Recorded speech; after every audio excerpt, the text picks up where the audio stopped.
മണ്ണിടിച്ചിലുണ്ടായ കോഴിക്കോട് കക്കയം തലയാട് റോഡിൽ ഗതാഗതം നിരോധിച്ചിട്ടുണ്ട്. മണ്ണിടിഞ്ഞു വീഴുന്ന സാഹചര്യത്തിലാണ് ഈ നിരോധനം ഏർപ്പെടുത്തിയത്. നാളെ രാവിലെ വരെയാണ് ഈ റൂട്ടിൽ പൊതുമരാമത്ത് വകുപ്പ് ഗതാഗതം നിരോധിച്ചത്. പ്രദേശത്ത് ഇപ്പോഴും കനത്ത മഴ തുടരുകയാണ്. കോഴിക്കോട് ജില്ലയുടെ മലയോര മേഖലയിൽ ഇന്ന് വ്യാപക നാശനഷ്ടമാണ് ഉണ്ടായിട്ടുള്ളത്. കോഴിക്കോടിന് എന്തൊക്കെയാണ് സംഭവിച്ചത് എന്നുള്ളത് ശരത് എസ് വിവരിക്കും. മഴ ശക്തമായതിന് പിന്നാലെ കോഴിക്കോടും വ്യാപക നാശനഷ്ടമാണ് ഉണ്ടായിട്ടുള്ളത്. നിലവിൽ കോഴിക്കോട് ജില്ലയിൽ ഇപ്പോഴും മഴ തുടരുകയാണ്. പ്രത്യേകിച്ച് ജില്ലയുടെ മലയോര മേഖലയിൽ കാര്യമായി തന്നെ മഴ പെയ്യുന്നുണ്ട്. വിലങ്ങാട് അടക്കമുള്ള പ്രദേശങ്ങളിൽ മലവെള്ളപ്പാച്ചിലും ശക്തമാണ്. വിലങ്ങാട് പുഴയിൽ ഇന്നിപ്പോൾ മലവെള്ളപ്പാച്ചിലുണ്ടാവുകയും ടൗണിലെ പാലമടക്കം മുങ്ങിപ്പോവുകയും ചെയ്തു. ഒപ്പം കോടഞ്ചേരി പൂവാറം തോട്ടിലും സമാനമായ രീതിയിൽ മലവെള്ളപ്പാച്ചിലുണ്ടായി.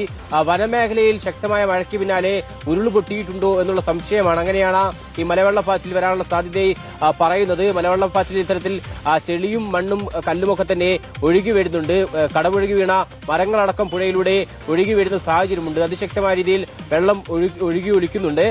ഈ ഭാഗങ്ങളൊക്കെ തന്നെ പുഴയിലേക്ക് ആളുകൾ ഇറങ്ങുന്നതിനൊക്കെ തന്നെ നിയന്ത്രണം ഏർപ്പെടുത്തിയിട്ടുണ്ട്. ആളുകൾക്ക് പുഴയിൽ ഇറങ്ങാൻ പാടില്ല എന്ന നിർദ്ദേശം പഞ്ചായത്ത് നൽകിയിട്ടുണ്ട്. മാത്രമല്ല ഈ അപകട സാധ്യതയുള്ള ഈ പുഴകളിലൊക്കെ തന്നെ തീരത്ത് താമസിക്കുന്നവർ മാറി താമസിക്കണമെന്ന നിർദ്ദേശവും നൽകിയിട്ടുണ്ട്. നിലവിൽ ജില്ലയിൽ 6 ദുരിതാശ്വാസ ക്യാമ്പുകളാണ് തുറന്നു പ്രവർത്തിക്കുന്നത്. 200ഓളം കുടുംബങ്ങളെ ക്യാമ്പുകളിലേക്ക് മാറ്റിയിട്ടുണ്ട്.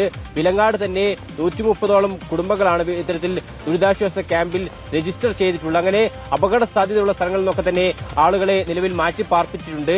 ഒപ്പം മഴയ്ക്ക് പിന്നാലെ വിവിധയിടങ്ങളിൽ മതിലിടിയുന്ന പ്രശ്നങ്ങളും മണ്ണിടിയുന്ന പ്രശ്നങ്ങളും ഒക്കെ തന്നെ ഉണ്ടായി. പേരാമ്പ്ര പന്തിരിക്കരയിൽ വീടിനോട് ചേർന്ന മതിലിടിഞ്ഞ് നിലം പതിച്ചു. വീടിന് തൊട്ടുപുറകിലായിട്ടാണ് മതിൽ പൂർണ്ണമായും തകർന്നു വീണത്. ഒപ്പം താമരശ്ശേരിയിലും വീടിന്റെ സംരക്ഷണ ഭിത്തി തകർന്നുപോയി. ഒപ്പം കോടഞ്ചേരി ഇരുട്ടിൽ ഇത്തരത്തിൽ മണ്ണിടിഞ്ഞ് വീഴുന്ന സാഹചര്യമുണ്ടായി. വലിയ രീതിയിൽ മണ്ണിടിച്ചിലുണ്ടാവുകയും അത് റോഡിലേക്ക് വന്ന് പതിച്ചതിന് പിന്നാലെ ഗതാഗത തടസ്സമുണ്ടാവുകയും ചെയ്തു. ഒപ്പം ബാലുശ്ശേരി വയലാട റോഡിലും സമാനമായ രീതിയിൽ മണ്ണിടിഞ്ഞ് ഗതാഗത തടസ്സമുണ്ടായിട്ടുണ്ട്.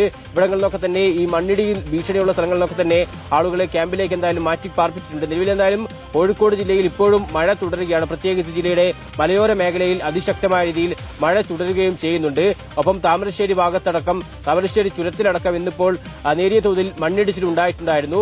ഈ സാഹചര്യത്തിൽ താമരശ്ശേരി ചുരത്തിൽ നിലവിൽ ഇപ്പോൾ വാഹന ഗതാഗതങ്ങൾക്ക് നിയന്ത്രണം ഏർപ്പെടുത്തിയിട്ടുണ്ട്. പ്രത്യേകിച്ച് ചരക്ക് വാഹനങ്ങൾക്ക് ഇതുവഴി കടന്നുപോകാൻ അനുവാദമില്ല.